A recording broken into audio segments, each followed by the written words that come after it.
Hello, everyone. Hello to everyone in the room. Hello to everyone in the online audience. I just want to make sure that you can hear me. And can you see my screen? Okay, okay.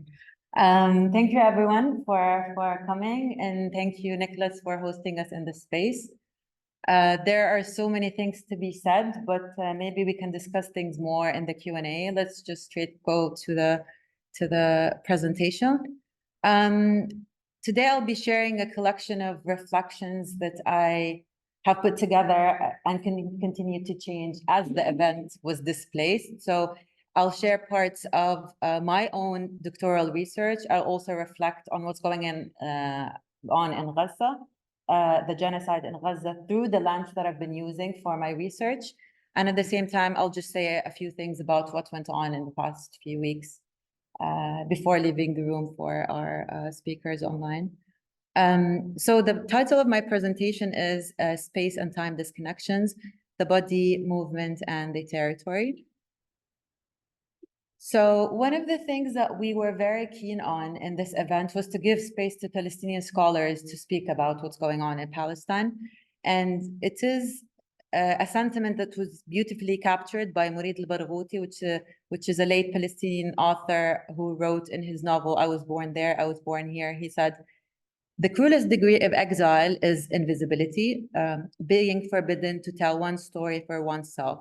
We, the Palestinian people, are narrated by our enemies in keeping with their presence and our absence. And this was a sentiment that we, as Palestinian scholars, have experienced in so many ways throughout our careers.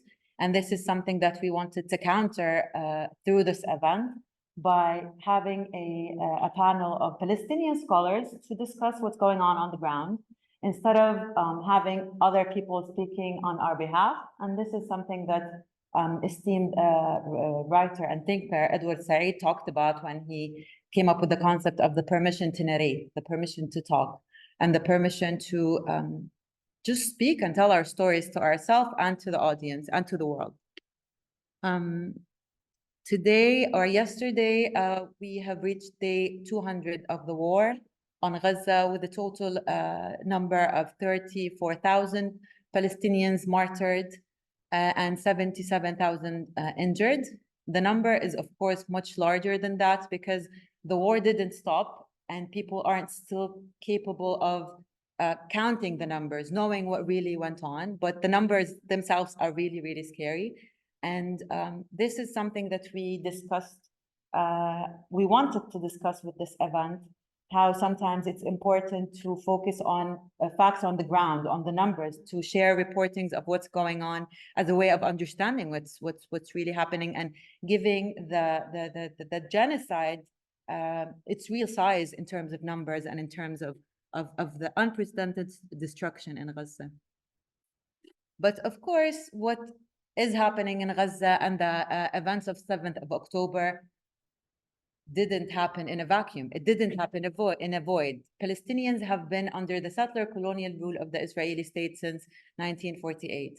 So the story didn't start on the 7th of October, despite the way that the Israeli government and the Israeli settler colonial state has been portraying it. And this is a concept that Jewish historian Ariela Azulay talks about in her book, Potential History. She says that it's very important that we unlearn imperialism, because imperialism as a concept, as an establishment, works on disconnecting the present from the past.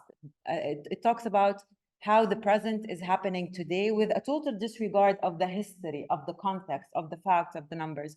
So she introduces the concept of potential history, and potential history directly connects the present with the past, and it talks about the events while putting them in context, while putting them within the larger historical context. And this is what we will try to do in different ways through the presentations today. And this is why it's important to stress on the danger of dehistoricizing events and decontextualizing them, because it gives a very fragmented picture of the reality. So what I want to do over here is to just share a very, very brief timeline of how the situation in Gaza today reached the level it has. So In 1948, a Nakba resulted in the ethnic cleansing of more than 400 villages in Palestine. And after the events of Nakba, Palestine was fragmented and divided, and the establishment of the State of Israel was announced. So as a result of that, Palestine began to be spatially fragmented and also socially fragmented through a process of ethnically cleansing Palestinians from their villages and hometowns. The events of Nakba were then followed by the events of Naksa of 1967, when what was later produced as the Gaza Strip was occupied by the Israeli forces. And then I know that I'm jumping in time really quickly here, but it's just these major milestones that we need to be aware of when we look at the history of the Gaza Strip. In 2005, the Israeli army drew from Gaza, and after withdrawing, they imposed a blockade on Gaza in 2007. That blockade has been in place since 2007, and this blockade has drastically destroyed and affected the lives of Palestinians in Gaza. And then there was a number of Israeli wars that followed in 2008, again in 2012, in 2014, 2019, 2021, again Israeli war on Gaza Strip on 2022, leading to the events of the 7th of October of 2023. So if you are someone who was born, let's say, in 2007, you have lived, let's say, at least 5 or more wars within your lifetime. So every year, you're someone growing up in Gaza. Every year, you are experiencing another war. Your house is destroyed. Your members of your family are being killed. And this is the reality of an entire generation of Palestinian youth living in Gaza. But what the state of Israel is doing and what the colonial production of history is doing is to completely dismiss all of these events, completely dismiss the Nakba, completely dismiss the Naksa, completely dismiss the blockade that has been imposed on the Gaza Strip, all the wars, all the killing, all the martyrs that have fell throughout the years. And it just talks about the event of 7th of October as if they're happening in a vacuum, not giving justice to the fact that they are happening within a settler colonial occupation of Palestine. As a researcher that has been studying Palestinian refugee camps, I spent a very long time examining our archival material of Nakba itself, like how did it look like? Archival material, there exists a huge amount of archival photos, whether those in UNRWA archives or elsewhere. And I spent quite some time studying these images. So when the events of 7th of October happened and people were asked to evacuate and leave their homes from one place to another, these images emerged. And that was such a chilling moment to actually see these very same images being recreated in a manner that shows that it's an ongoing Nakba that Palestinians have been subjected to since 1948, and they are now witnessing another phase of that Nakba in the present. The pictures that emerged since the 7th of October of people leaving their homes, carrying what they can of their stuff, are very, very similar to the pictures that we have seen of Nakba in 1948. And at the same time, they're very similar to the oral histories that we have heard about what happened in Nakba. But this time, pictures were in full color. We were seeing the ethnic cleansing of Palestinians in Gaza in real time, in high definition, by people who are actually using technology to document everything and show the world what is going on. So that was a very significant moment for anyone who is Palestinian, who grew up listening to the stories of their grandparents, or any scholar who had studied these images of people being displaced during Nakba. As the result, I'll just go back in time to give a small introduction about my research. So as a result of the Nakba of 1948 and the ethnic cleansing of hundreds of thousands of Palestinians, there were a number of refugee camps that were established in a number of locations, primarily in the West Bank, in Gaza, in Jordan, in Lebanon, and in Syria. So in the West Bank, 19 camps were established. In Gaza, 8 camps were established. In Jordan, 13 camps were established. In Lebanon, 12 camps were established. And in Syria, 12 other camps were established. So according to the statistics, more than 70% of the current population of Palestinians in Gaza are refugees, and they were residing in what were 8 official camps in Gaza Strip. So we can already see, when we go back to this image over here, that the people that are currently being ethnically cleansed from their homes are already refugees who have been living there, second and third generations of refugees. So they're becoming refugees again, and for the second or the third time within their lifetime. I'll quickly share an overview of my research. So my research focuses on Al-Wahdat camp, which is a Palestinian refugee camp in Amman, Jordan. And I'll show you how, through my research, I managed to create a connection between the current events that are now happening in Gaza and this specific camp. So in my research, I conceptualized Palestinian refugee camps as points that exist along very long paths of displacement. And I argue that to understand camps as they exist in the present, we only need to look at, we have to look at the longer history that produced these camps. And it is through understanding these histories, these stories of the people, that we can understand how a folding of time and space exists in the camp, producing a doubling of space that allows camps to exist both in the present and in the past, to exist simultaneously between Palestine, the homeland, and also the countries that they are currently being built in. And what I produced was this image, this collage, where we can see a family that was displaced in a Nakba. And in the background, what we see is a picture from Palestine, the location, the point of departure that the Palestinian refugees were displaced from. And then in the foreground, we can see a picture of Al-Wahdat camp, which is the area of my study to which they have arrived. And because Palestinian refugees have arrived to Al-Wahdat camp from different villages, so we can understand how a refugee camp is a point that exists at the intersection of many displacement paths that Palestinian refugees have been moving along since a Nakba of 1948. And through my work, I look at how displacement is the result of understanding the relationship between the body, the territory, and movement. And I talk about how a camp is not fixed in place. The camp continues to move with the movement of people. So when Palestinian refugees were ethnically cleansed from Palestine, and then they arrived in Al-Wahdat camp, in a way, they pushed beyond the political boundaries of Palestine and brought a piece of Palestine with them to Al-Wahdat camp. And then after they settled in Al-Wahdat camp, they also continued to move around the city. So in a way, they kind of also transgressed the official boundaries of the camp itself into the city and blurred the boundary between the home camp, the home city, and the homeland.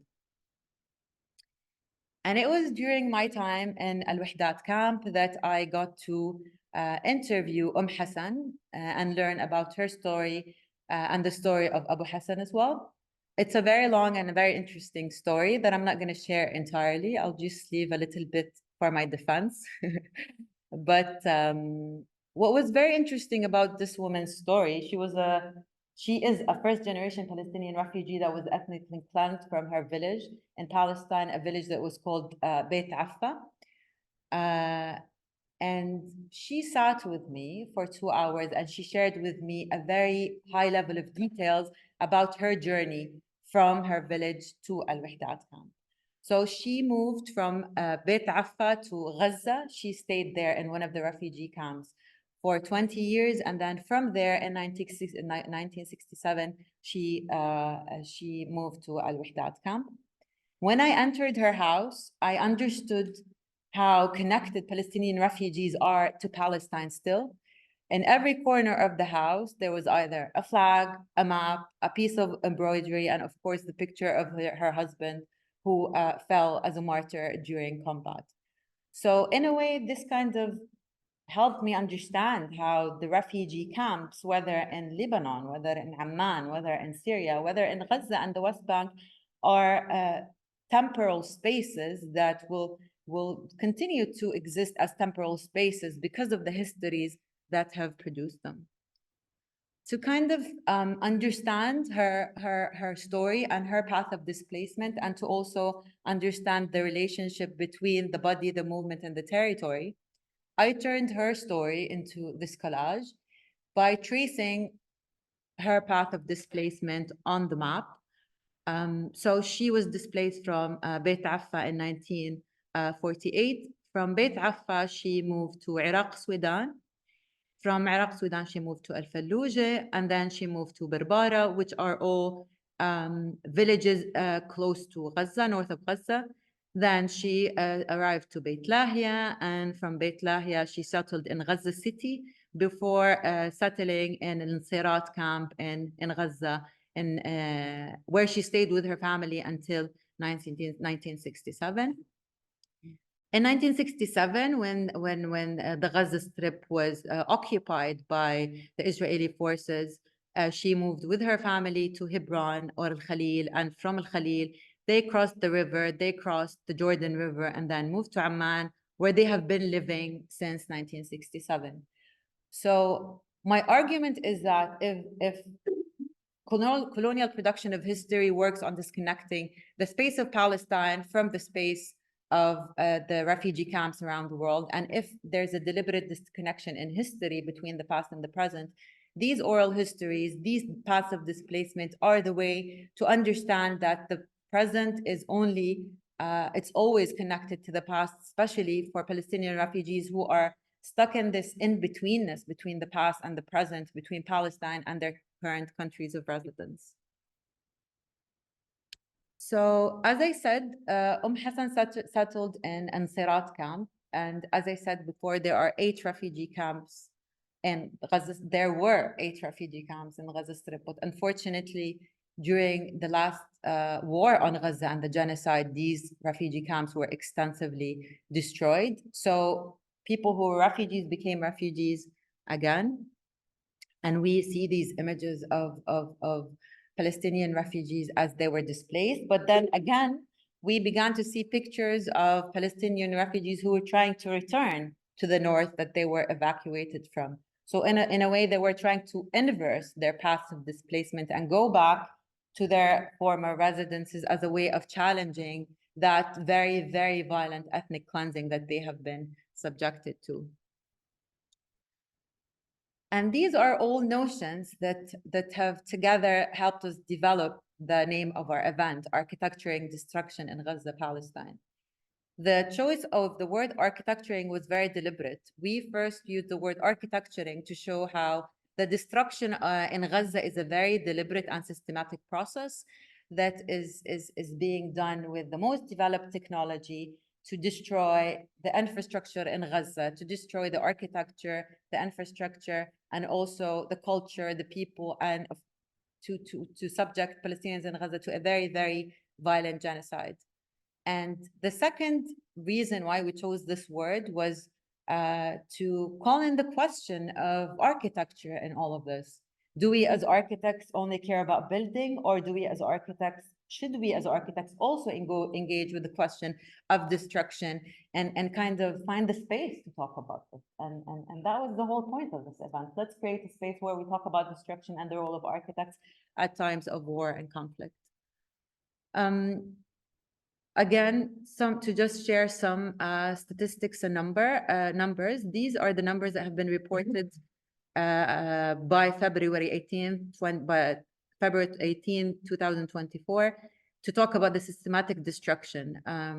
There have been more than 70,000 houses that were destroyed, more than 142 governmental facilities that were destroyed, more than 194 mosques that were destroyed, and 100 schools and universities are destroyed. And this is a very important thing to stop at, the concept of soleticide, if I'm pronouncing it correctly. As universities around the world, we also need to stop and talk about how students in Gaza no longer have universities, no longer have schools. They've been deprived from education. They've been deprived from everything. And that also calls in a question of the future. So what about the future? Where will they get their education? Where will they live? Where will they pray? Where will they how will they go back to life after all of that?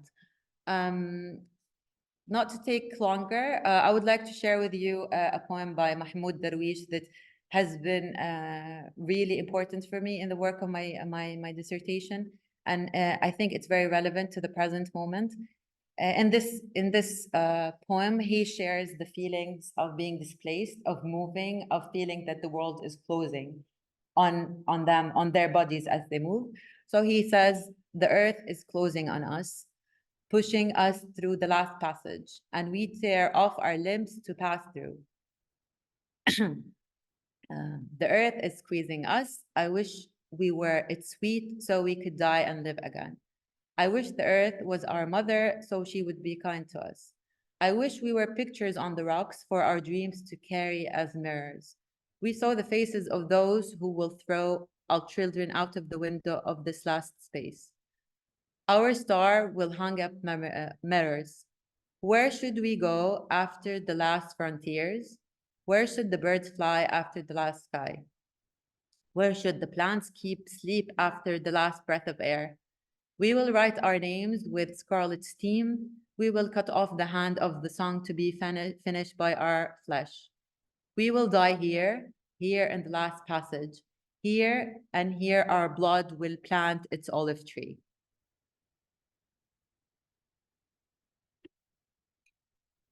I will conclude using 2 slides. I talked in the beginning of the presentation about the production of the colonial past. And I think that the question of the production of the colonial past is strongly related to the question of producing a colonial future.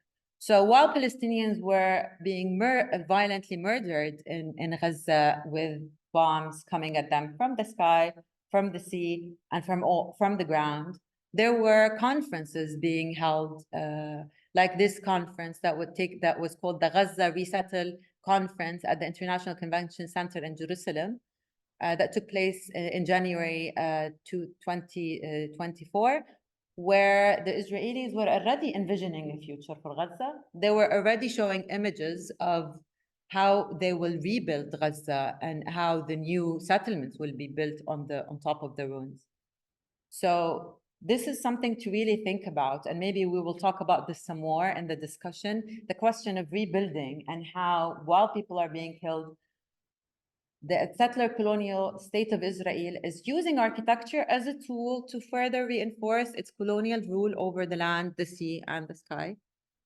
In that sense, the colonial production of history that connects the present from the past as a way of excusing the colonizers from the autocracies that they have been committing is complemented by the production of a colonial future, one where the very colonial structure that is maintaining the colony's continuity is made completely invisible, where in that colonial future, life of colonized land seems to just begin.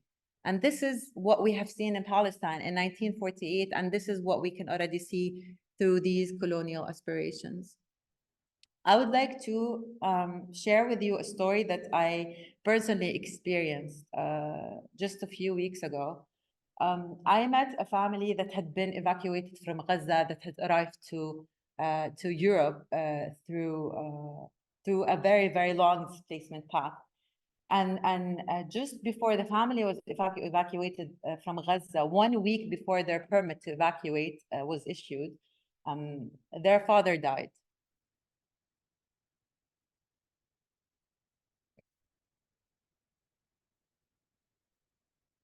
Okay. Among all the very hard things that they had to go through,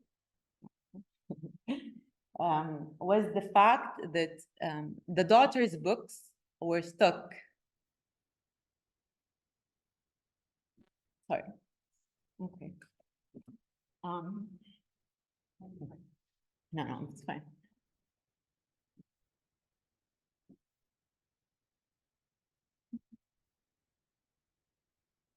I was doing so great. Doing great. Okay. The books of the daughter were stuck under the rubbles. And she is in Europe now, and she's trying to complete her degree. And the Palestinian Ministry of Education told her that she can get her degree online, but she just needs the books to study. So she actually asked family members to go to their house and to pull out the books from under the rubbles. So that's the story, to really, really capture all the hardships, the everyday details that the people in Gaza are subjected to, and also brings in the question of academic boycotts. Like, why do some people deserve education and some people don't? How are we enabling the continuity of the genocide through the academic ties that many universities in Europe are keeping with universities that are directly affiliated with the production of destruction technology in Gaza? Last but not least, I would like to take a second to reflect on the space that we are in, which is a water tank. And I think that every Palestinian thinks of Ghassan Kanafani's story when you hear water tank. To those who do not know, there's a novel by Ghassan Kanafani called Men in the Sun. In the novel, a group of Palestinian refugees were trying to be smuggled in a water tank that they were hiding inside to Kuwait. And they were inside the water tank, and because of the very hot climate of the area, the water tank was steaming up and it was really, really hot. So they end up dying inside the water tank. And the last sentence that Ghassan Kanafani uses to summarize the story is why did they not knock on the walls of the water tank? And he just leaves you there with that question. And people have interpreted that question in so many ways over the long years that since the publication came out. And here we are now inside the water tank. Hopefully we will come out alive. But we need to bang on the walls of the water tank. We need to create some noise. We need to refuse the situation as it is at the moment. And we need to find a space to always speak up about justice and truth. Thank you very much.